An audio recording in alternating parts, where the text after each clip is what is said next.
Well, welcome to the Mindful Cranks, where using your mind is not necessarily a bad thing, and where being cranky can actually be mindful.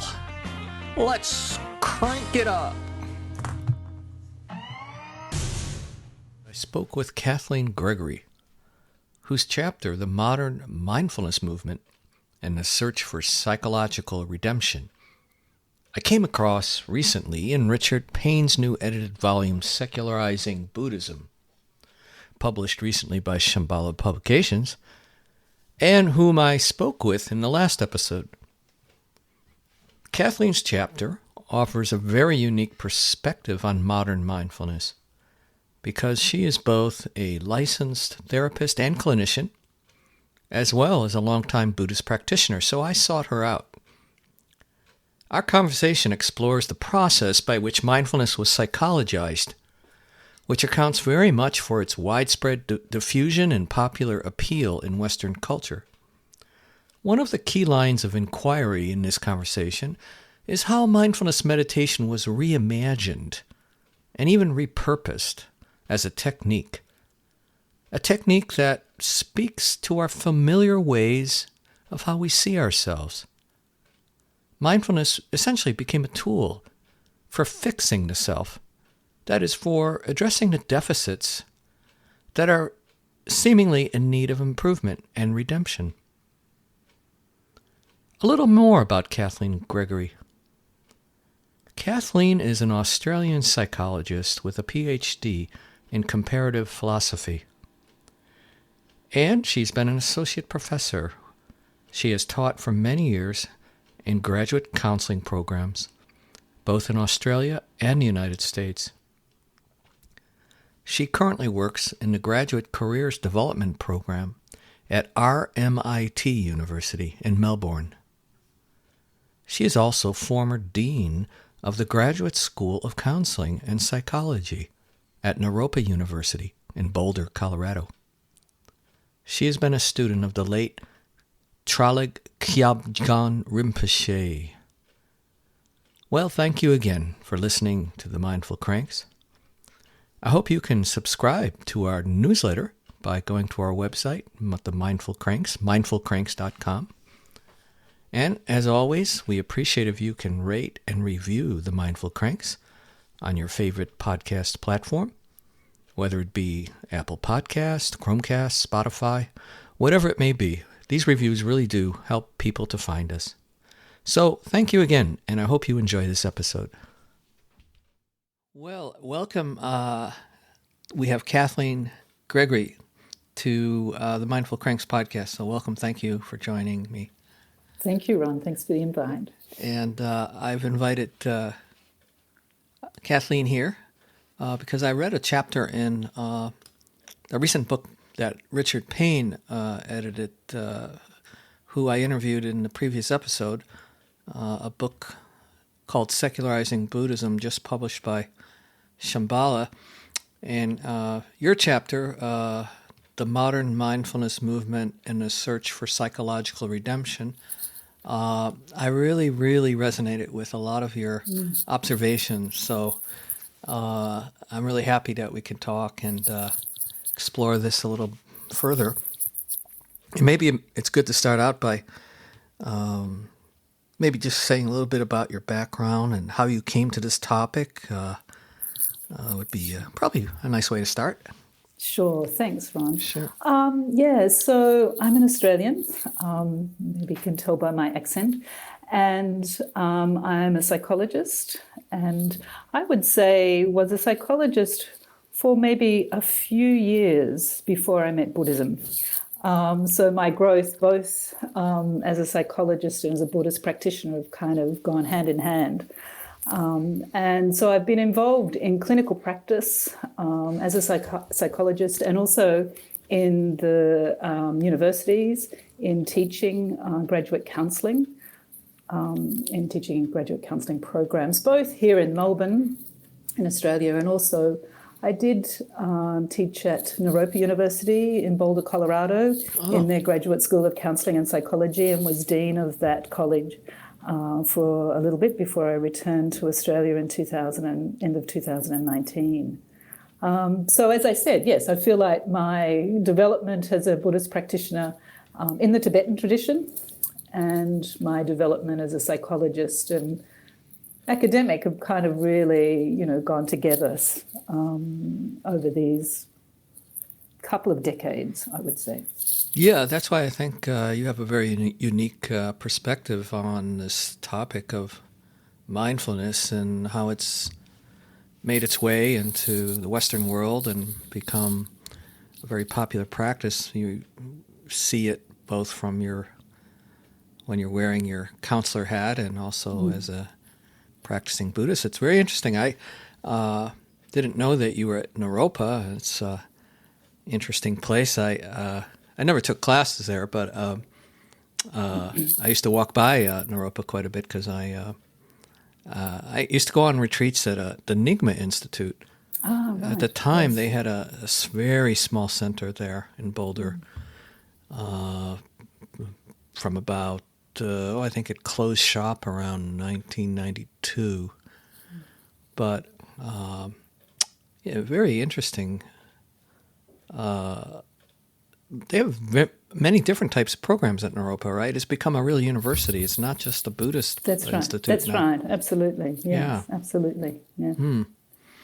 Well, why don't we start out? Because I think that, in the broader framework of this whole book, and Richard really did a great job of sort of articulating what he was trying to do by outlining these binaries that have sort of been defining how we see both Buddhism and mindfulness in many ways, right? So you talk about also not just the secular religious binary, but you also bring in the religious versus the psychological binary, right? Yes. And those two binaries sort of have an effect on how we interpret these practices.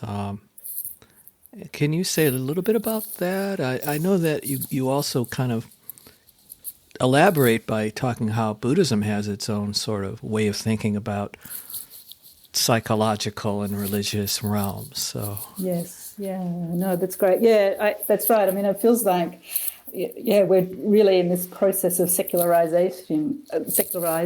We are talking so much about different kinds of binaries. And I suppose I was, being interested in that binary of the religious and psychological, because it does feel, secularizing as a process is so much about emancipating ourselves in some way, from the constraints of tradition, constraints of religion, and tradition that goes with that. And so that we can emancipate the individual self, of course, as you talk quite a bit about in terms of neoliberal values and so on. So, I mean, when you look, at the mindfulness movement, then you can see that there has the modern mindfulness movement, and really is about this psychological self. So, and there's a kind of emancipation around being that individual, and mindfulness as a psychological practice. So I thought this kind of is a very interesting way to kind of see that binary is alive in our understanding of ourselves and traditions, in terms of differentiating religion from psychological. That somehow, religion is about going beyond or transcending our psychological. Where in Buddhism, I think it is interesting that, the religious or the spiritual, I guess, which is about the subjective experiencing of the religious, is actually, in relationship to the psychological. It's not outside of it, or it's not on the basis of rejecting it's the psychological. It's inclusive of it. It's inclusive. That's right. So I think, it's that kind of tension that, the modern mindfulness movement maybe expresses or is a manifestation of, that we tend to, distinguish the religious from the psychological. Yeah. And, you might also, I think you also pointed out that the psychological and the religious dimensions in Buddhism are not conflated either. They're not they're not equivalent. No, they're not equivalent. And I think there's some sort of way of seeing modern mindfulness as psychological and spiritual at the same time in some camps. Not all camps. That's right. Yeah. That's right. So Yeah. it's complex. It's really complex. No, that's right. And I feel like, I don't want to take a position that sounds like I'm, Right. damning it, damning the modern mindfulness movement. But I feel like, I want to, I mean, my intention, I suppose, is from that Buddhist view of really trying to bring forth that kind of Vipassana inquiry, investigation. Yeah. Around how these are being constructed and how we understand them, and then what are the consequences of that. Well, this is some reason why I think your chapter is very important, because, the so-called spiritual but not religious sort of classification of people, which may be a good way of thinking about this religious versus secular binary. And in many ways, the psychological and the spiritual are conflated. And I think what you do in this chapter is, in a way, you really focus on this process, what you call psychologization. It's a hard term to pronounce. It is. Psychologization. Yes. And you really explore that process in depth in this chapter. Because, modern mindfulness has become very popular. It's widespread kind of adoption, and I've said this too, and I've kind of sort of questioned. Boy, it's been so easily received in our culture, almost with no resistance. Yes.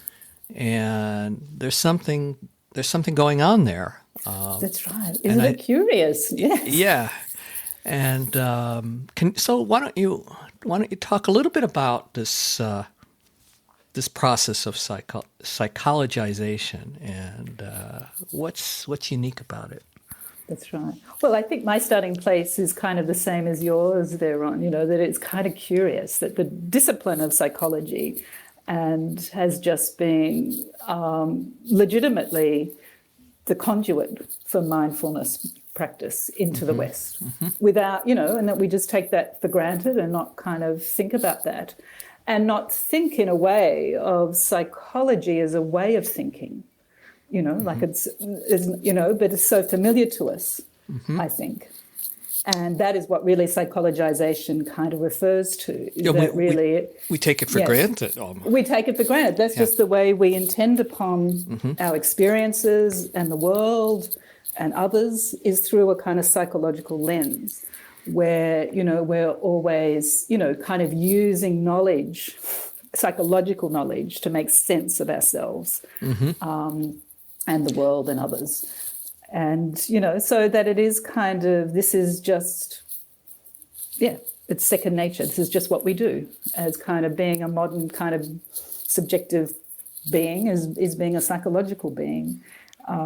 In that kind of way. So then there's some particular kinds of things to know about that process that we need to be a little curious about. How's that impacting our relationship to our experience and ourselves? And that's what I think, when you delve a little further into psychologization, that's what becomes interesting. So shall I talk a little, of that? Yeah.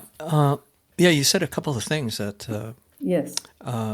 How mindfulness, its recontextualization, it's where it took root in the West here, is in psychology. And I've said that too many times, that it's interesting that that's become kind of the host, for its growth.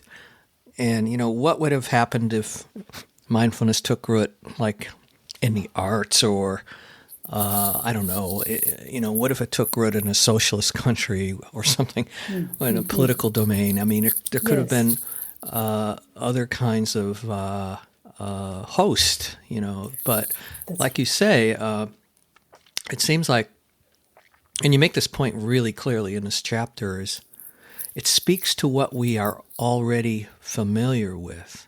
Yes. And that sort of receptivity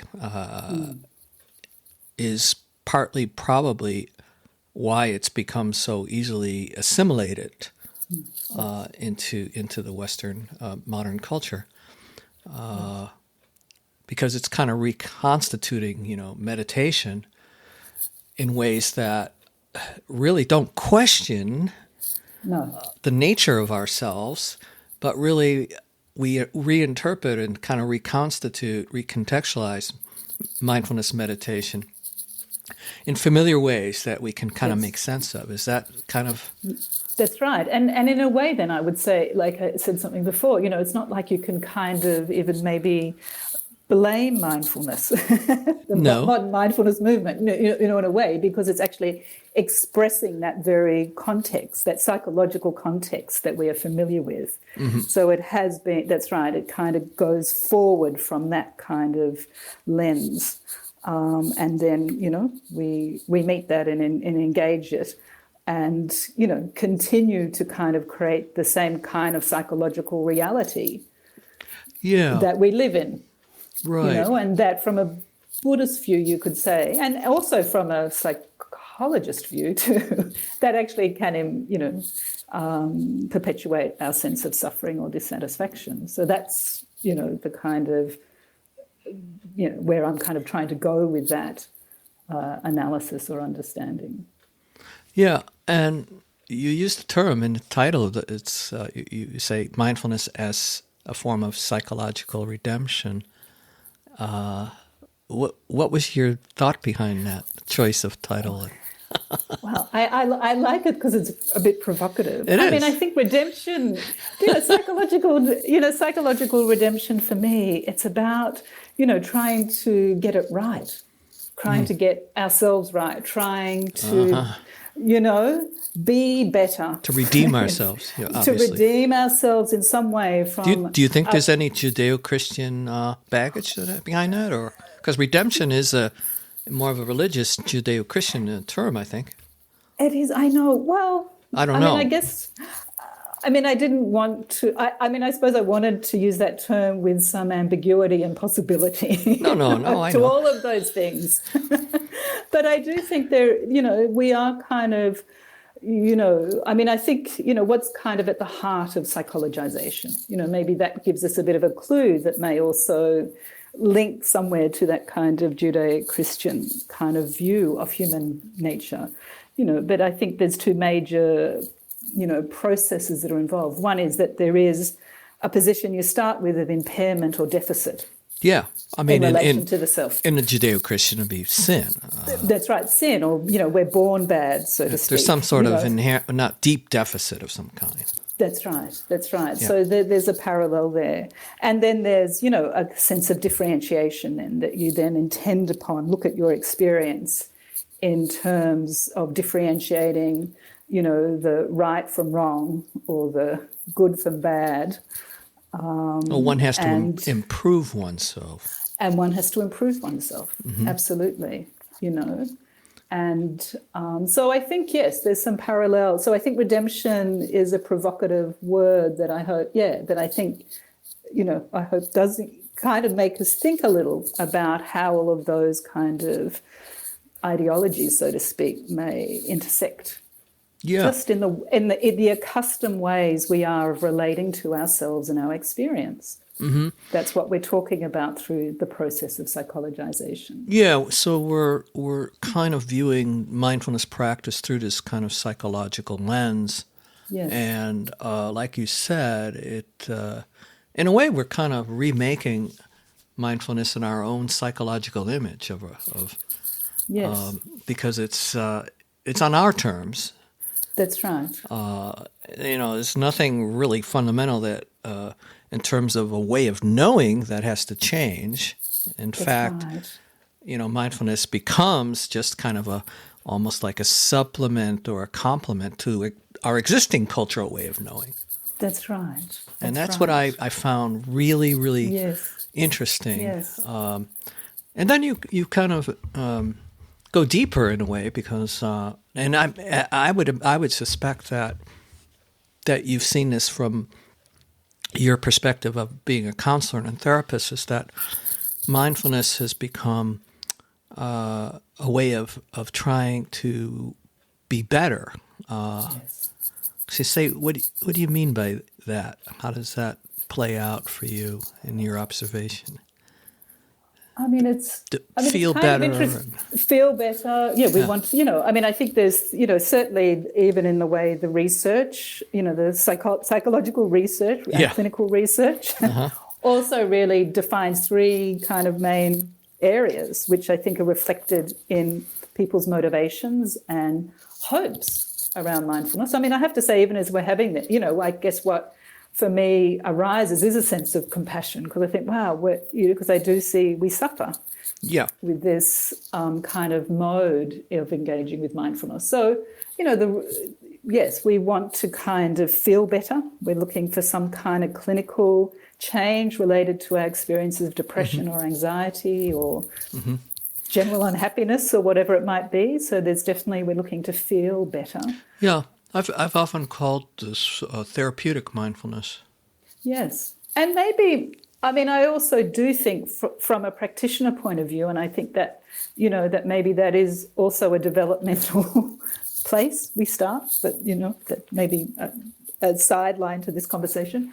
So I think there's the feel better. Then, there's the aspect of kind of doing better so that we can improve our thinking, that our attention, our capacity to focus. So we're looking to be more efficient or effective in our lives through doing and being able to do better. And then, of course, and by doing better, like performing better, whether it's at the workplace or at school, taking tests. That's right. Even sports, Sports, working in the office, yes. So here's where I think mindfulness is becoming instrumentalized as a tool in order to put it to work, to put it to practical work. That's right. And it's still all part of the process of psychologizing. Absolutely. It's all absolutely. It's still under this umbrella. And then, of course, there's this whole, third way. This is so much about being better, that somehow we can, engage with our aspirations for ourselves and express ourselves more better, more fully, whatever it might be, that we can somehow be our better self. Yeah, I kind of joke when I first read it. It reminded me of a slogan that was a commercial. It was a recruitment commercial for the U.S. Army, and it was a slogan called "Be All You Can Be" by joining the U.S. Army, and it kind of reminded me of that. That's a little too close, I think, there.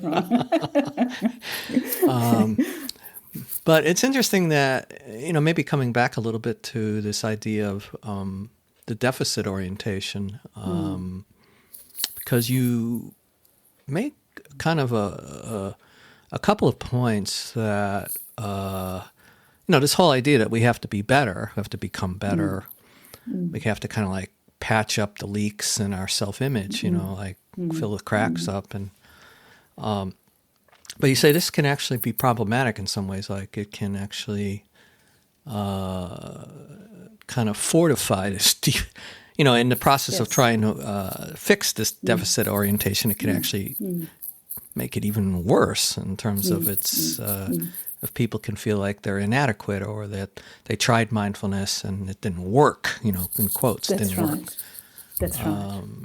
Yes. I know, I think that's right. And I think, so from that kind of view of psychologization, we kind of, like we do in the research lab, you kind of identify an area of impairment that you're going to, engage a treatment intervention to, and this being mindfulness, as, and so, I think that it does then kind of, if mindfulness fails or you fail, mindfulness is more the case. You fail it. How do we make sense when somehow our intervention doesn't, so to speak, doesn't really bring the result, that we were hoping that it would, and again, this is kind of leaving aside maybe misinformation people have about mindfulness. Of course, that kind of gets a little bit bound up in all of this too. But I do think, yes, that it fortifies a critical relationship to the self, that we are looking from that kind of, judgment of, my mindfulness or my calmness or my ability to concentrate is strong versus weak or present versus absent. So this differentiates. So a very critical kind of relationship, and that creates more hypervigilance in terms of our experience. Yeah. You also kind of, I think you draw from someone, DeVos, John DeVos. Yes. You say that something like we treat ourselves. I'm paraphrasing this, but we treat ourselves as almost like psychological specimens. That's right. An object of scrutiny. Yeah. That's right. So, that's right. And then, so we seek out, we try to identify, these are our deficits, our psychological impairments, and then mindfulness is then the remedy that we think that will kind of correct. And so we then have some pre-established goals in mind in terms of, like you say, I need to become more calm or less judgmental or more focused. So those are kind of like goals that we have, and then mindfulness becomes a method or an instrument to attain those goals. That's right. And then, of course, in the scientific clinical laboratories, you have efficacy studies that do just that. That's right. That's right. Absolutely. No, we're very good psychologists to ourselves. We're doing the same thing. Absolutely. Yeah. And then what happens? And I think this is, when it, so this is where it becomes, it's from the psychological point of view and as a psychologist. So when I go back into the counselling, what happens then if it, the treatment doesn't have the expected effect? So, and this is where from a narrative therapy point of view, I'm interested, because what happens is that this then kind of becomes reinforced as a failure of the self. And so how do we make sense of that? Well, we think it's to do with our own, again, back to our reference to ourself, that it's a lack of our own will to, we say we want to do mindfulness, but we don't do it enough. Yeah. Or then that we're not committed enough. It's almost like we're whipping ourselves in some point. So that's right. So this is, so it cycles. It reinforces and cycles through the same psychological reality all the time. So then we feel it's not enough. We're not applying ourselves hard enough. Not trying hard enough. I'm not disciplined enough. Not committed enough. Yeah. We lack, or as someone once said to me, my mind isn't like other people's. Right. So we also kind of, distinguish ourselves, in such a kind of extreme. Self-loathing kind of almost. Self-loathing, and so we give up on ourselves, we damn ourselves. Yeah, especially when we've been promised that this mindfulness practice is going to do wonders for everything, our sex life, everything. Everything, so it's a really, and so rather than having that kind of, through the practice where there is that reflexivity to see how am I constructing myself in relationship to this thing called mindfulness, we actually, we continue to perpetuate, as I said. I mean, this to me is then samsara, isn't it? Where we're really cycling through that same psychological reality that we keep perpetuating. And that we keep mistaking that for a kind of movement. We think that's moving us towards self-improvement, but in fact, we're just cycling round and round. So, Kathleen, I'm interested, as a therapist, are are your clients doing mindfulness-based practices in your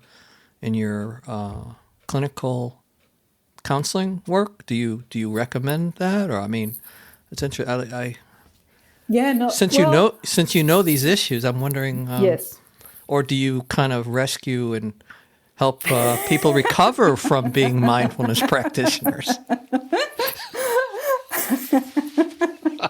Yeah, I like that. Yes, I would say both there, Okay. Ron. I mean, I feel like some people, they need an intervention, So I think, it's true that I feel sometimes people need an intervention around this because it's just, and I think that is what, when I say compassion, because is behind this kind of, for me, trying to work this out because I see it.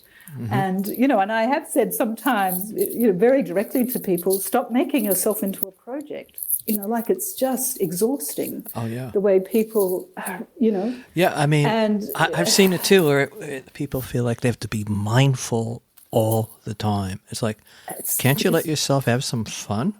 Yeah. I mean, people can very uptight and constricted, which is kind of like an irony that this could tie people up in knots. No, that's right. No, and it's truly, perpetuating feelings of dissatisfaction in relation to oneself. And so I feel like, that it is, then, and how that does reflect. So it's not, this reflects, as we're kind of been saying, all the kind of psychological reality, world that most of us live in before mindfulness practice. So that's what becomes, I guess also interesting in the, counselling space, the therapeutic space, that there's some more broadening out on that kind of, accustomed relationship to the self, the habitual relationship to self and experience, that one begins to tease out a little bit more and see mindfulness, as having been hijacked by that.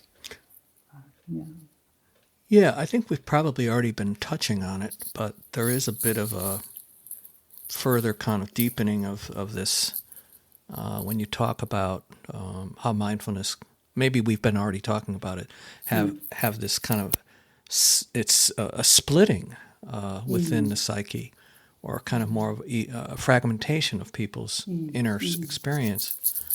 And I've been thinking about this too, because even like when you're instructed to, okay, now watch your breath, and like, okay, now I am going to be watching my breath. Already there's kind of a dualism or a distance, where there's this kind of unquestioned sense that there's a bystander or an observer that's standing back, or a knower that's then kind of doing the practice, or So, but I think you're talking about something even more problematic. This idea of splitting, and that's right. And I think that it's because if you think of the context of psychologization, so there's a way that we both are the subject, so to speak, that could be, with all this knowledge that psychology provides us. So we are both the subject that we could be and the subject that we find ourselves to be. So there's a gap. So there's this gap, kind of the idealized self. The idealized self, and then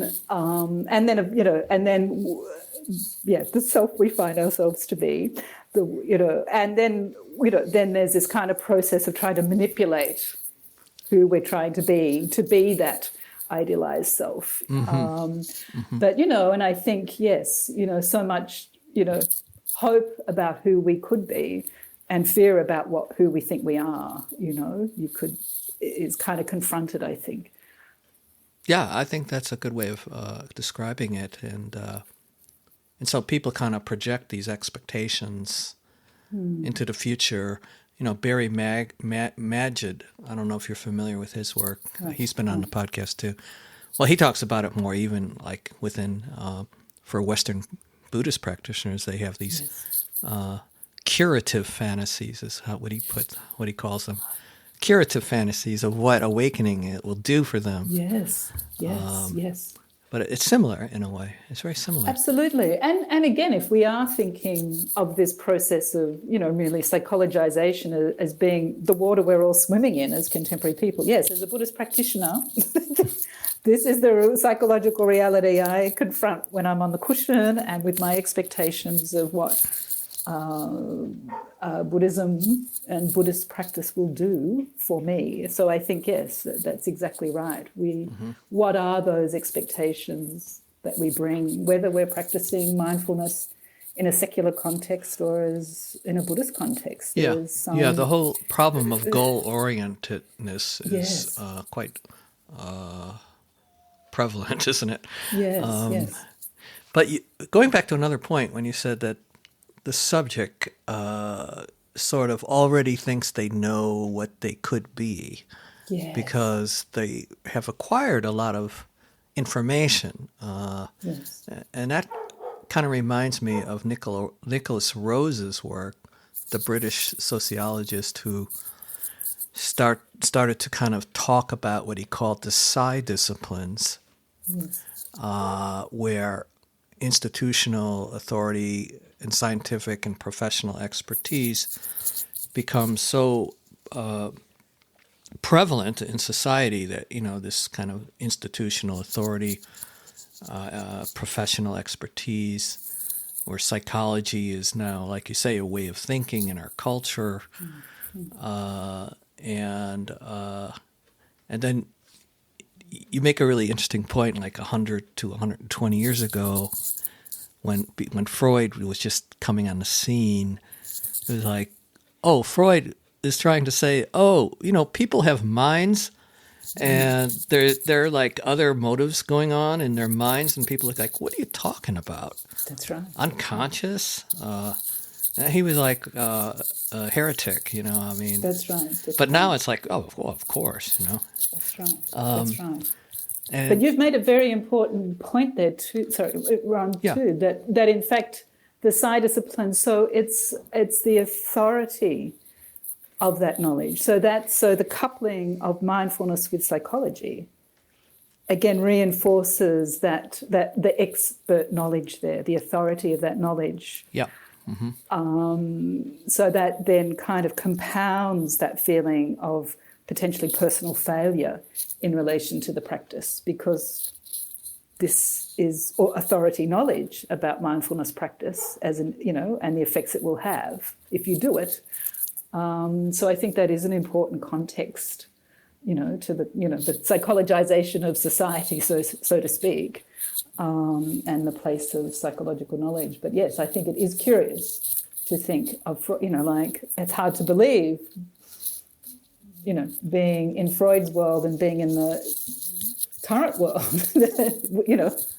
here we are just talking about this and it being so accepted, this kind of understanding of human being. And by kind of like flipping it a bit, in contrast that, so with modern mindfulness, it seems like the orientation is self-improvement, trying to become a better idealized self that we have, trying to fix ourselves, trying to supposedly redeem these lacks and sense of deficits, and then you contrast that with mindfulness or other meditative practices within a Buddhist path where we're actually trying to challenge these our habitual deficit orientation, or another way of actually seeing the self, or challenging the notion of the construction of a self. Do you want to speak a little bit about that? And yes, yeah, and I think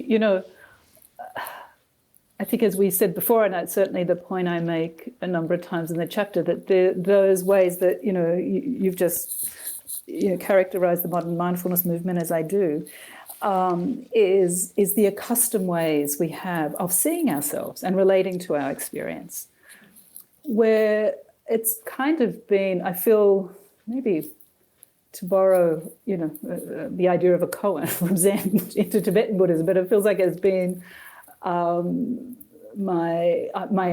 I've been intrigued in is the notion really from Buddhism that there's accustomed ways, ways that we don't know yet how to experience ourselves, that Buddhist practice kind of is about nourishing and bringing forth. Well, that's a good point. That's a good point. So, that's right. So even this notion, so that already shifts the starting place in a way then in relation to mindfulness practice or any Buddhist practice. But yeah, I feel like that notion that there are unaccustomed ways.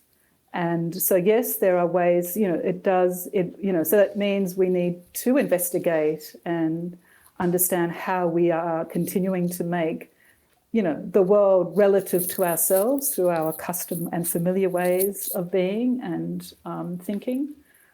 And the idea that, which feels like an idea, still, of unaccustomed ways of being. Well, it's interesting because, you're saying a lot there. And in a way, in the accustomed ways and the psychological orientation, which we're very familiar with, it's the self is the knower. I mean, there is no other way of knowing except for a self to be the knower. And the self knowing the world, the self knowing objects, the self is the knower. And that's something that is self-evident almost, you could say. That's right. That's right. And maybe self-recursive. And so you're kind of, by introducing this unfamiliar educational, pedagogical tradition called Buddhism, which is premised on the notion that there is no permanent independent self, that it's something that's being constructed. And, insight into that process is kind of sometimes called vipassana, to see, the path of seeing. But I think there's something else going on, because this familiarity, it's almost as if even though we're suffering, it's familiar. At least we feel at least it gives us a sense of security in a kind of strange, ironic way. It does. And that's again, it's so, isn't it? It's so true. And that, whatever our default position is in a way that we return to, and like whether it's being anxious or being depressed. I'm not to say not, of course there are clinical manifestations, but whatever, returning to that comfortable, familiar kind of reference for ourselves. Yeah, we have our bearings and our... we get our bearings there, and then but that, and somehow that even our,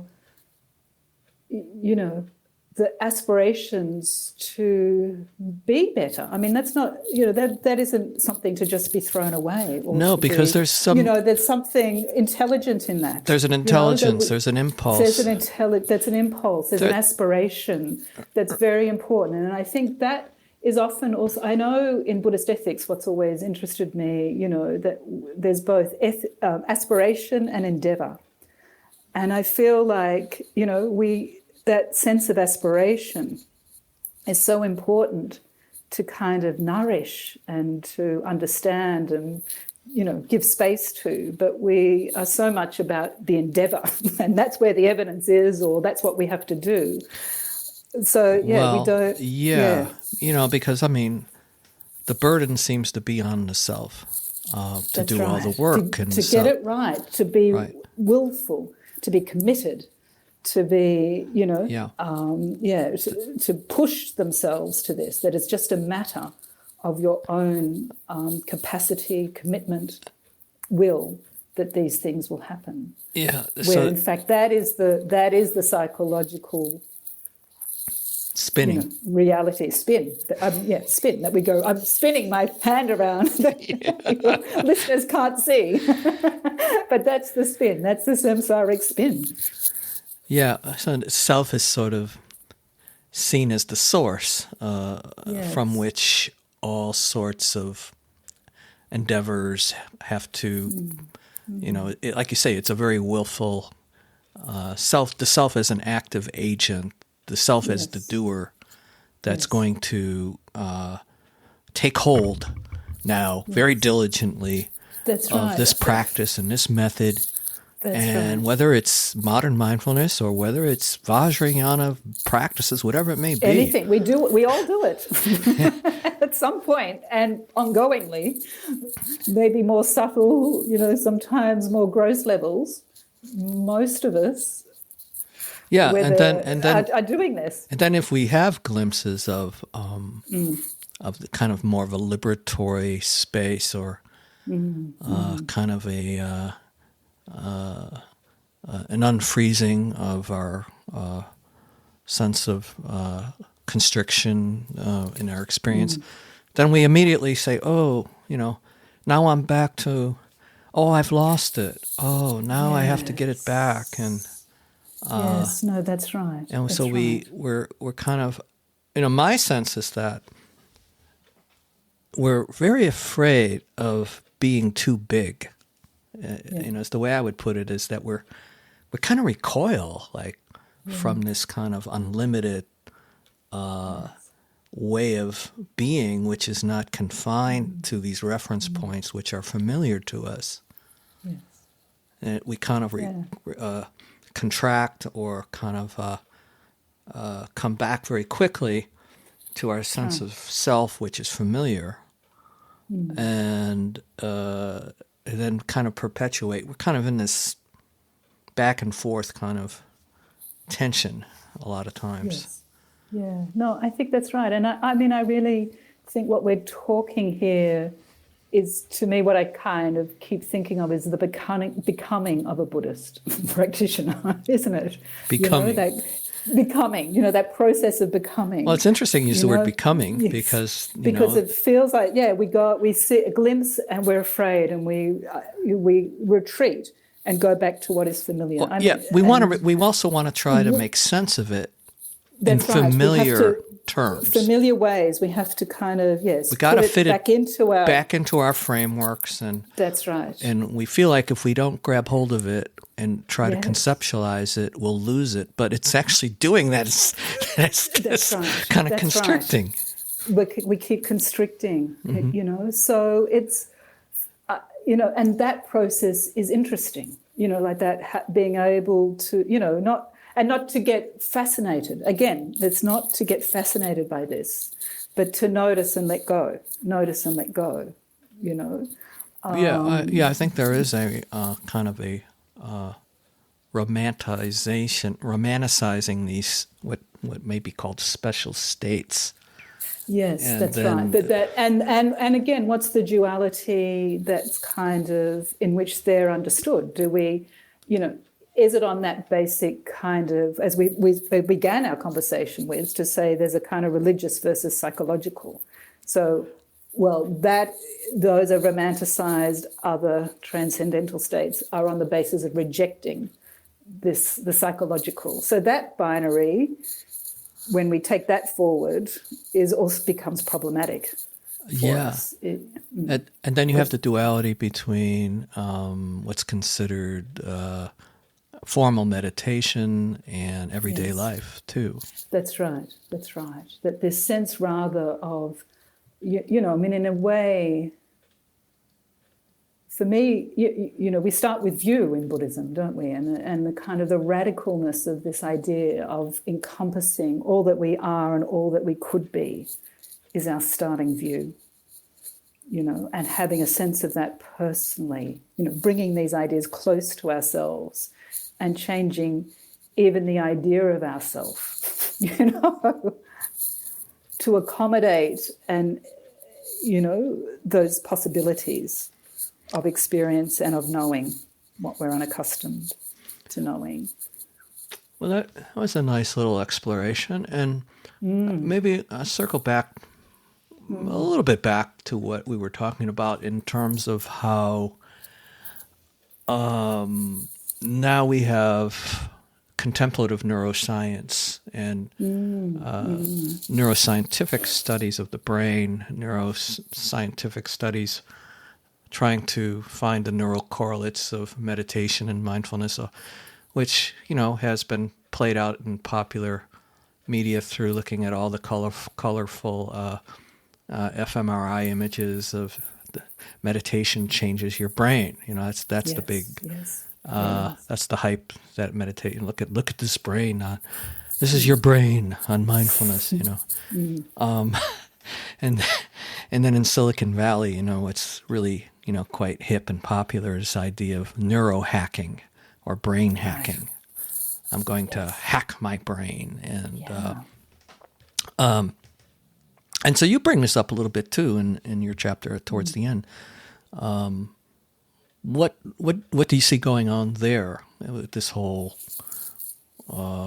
sort of merger of neuroscience and clinical psychology with mindfulness? Well, we've talked about psychologization, and DeVos also talks about neurologization. Sorry, that's even harder to say. Yeah, I'm not going to say that one. No, I was hoping you would say it so I wouldn't have to. But there is that kind of naturalized neuroscientificism that has really taken hold. And, he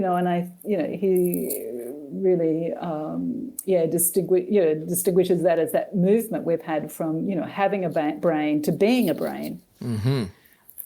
And now, of course, mindfulness, meets that with this idea of changing your brain, as you're suggesting. So, but again, that, the kind of, you could say the crass materialism of that needs to be countered. Scientific materialism, physicalism. But it has, for it to be, it may be a cogent motivator for many people, but really for it to kind of, for mindfulness to, to continue to feel a motivation to do that, it is much more relies on all of those kind of neoliberal values that I think you spoke to very well in your chapter, which I was relieved because I wanted to go there and I didn't have space to go there, so I'm so pleased you did. But, of personal and individual expression of, and those kinds of ways, those aspects then kind of meet mindfulness.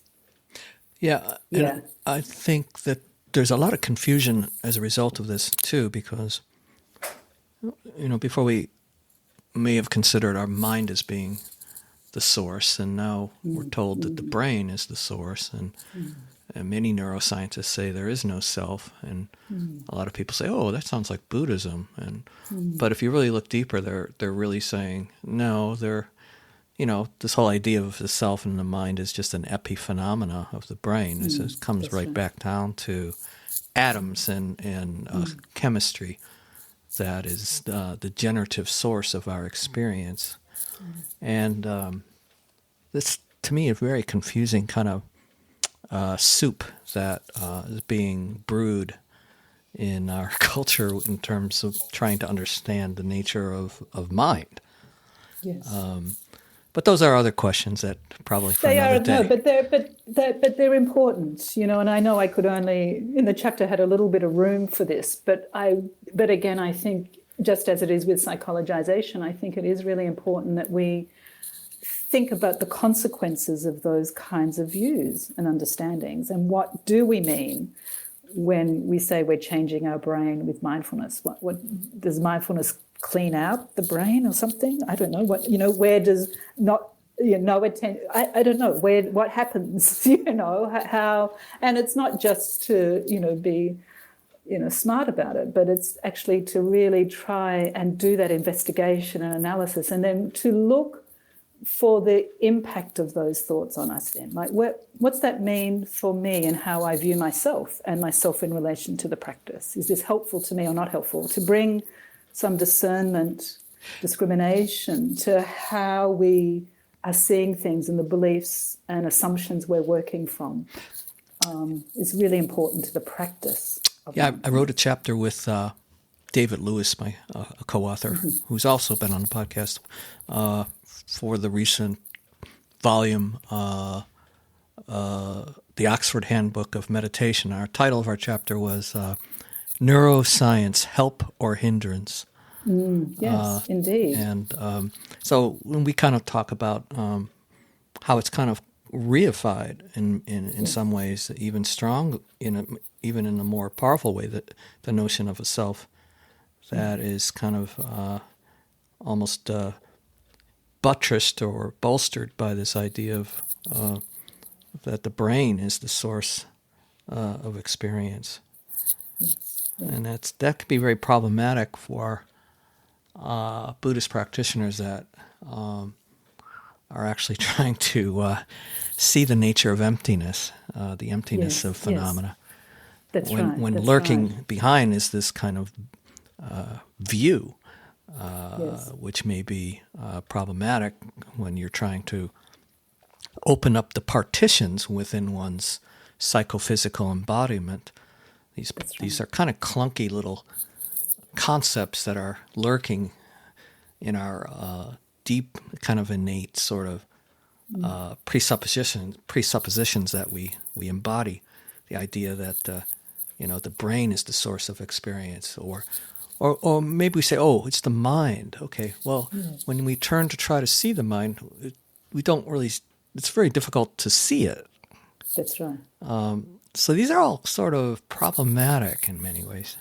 They are. And I think, that's one thing I was interested too, is that, well, with this kind of neuroscientificism, that it kind of also means, well, when I think of, personal failure narratives, well, does it mean my brain, it's fixed, I can't change, because my brain isn't changing through mindfulness. But we get mixed messages. So what happens? We get mixed messages, but we, from that deficit, from the psychologization meeting neurologization, we have the potential for even a stronger, kind of enforcement of ideas of deficit, failing, lack. Yeah, I mean, there are a number of mixed messages on different levels. And one, maybe this one's a little old, but we've been told that, the reptilian brain is hardwired. That's right. It's hardwired, and then on the other hand, we're told that, we have neuroplasticity, that we can actually change the brain. And so there's a lot of confusion in this kind of neurospeak, neurobabble. Yes, that's right. But we bring those ideas that can my brain be changed?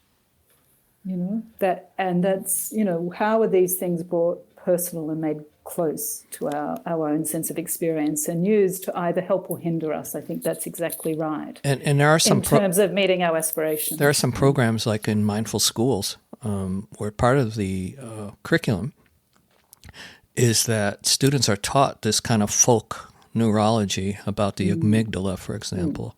Yes. And you even hear sometimes students then saying, oh, my amygdala made me mad. I know. It's like, really? I know. Oh, I got hijacked. My amygdala hijacked me. Yes. Okay. Yes. Yes. Well, do you want to end on that note? Or well, but